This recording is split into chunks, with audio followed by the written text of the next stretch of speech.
来关心停车的问题，相信有真侪乡亲拢有去过自动侦测车牌停车场，因为大部分的车牌辨识器拢倒伫头前，若当机要安怎？当机的车牌拢倒伫后壁，要安怎呢？都要先把句。台北市就一个当机的技术呢，用手机啊翕，又去用辨识，佫真正会通。记者实际到现场去测，发现讲这个办法毋是逐摆拢会使。业者就讲，若拄到这款情形，上好是敲电话给服务中心，避免有争议。伫安全帽仔的查某人手摕手机啊，详细甲看手机仔顶悬的数字，就是黄牌当机车的车牌。下面一点，你要下面一点，再下面一点。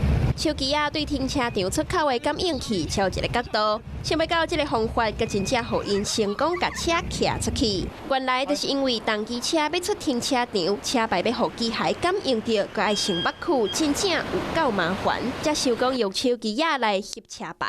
实际来到这个停车场，用同样的方式拿手机拍下车牌，实际侦测一下。不管是倒一个角度，拢甲试一遍，结果也是无法度感应到。可见这个小撇步，毋是逐摆拢会当成功。都当机车技术咧嫌讲，当到这款的停车场，真正毋是介方便。市面上大概有60%停车场其实都找不到，那你可能要请当地的管理员或者是他们的业者，然后帮你把闸门打开来，让人把它找。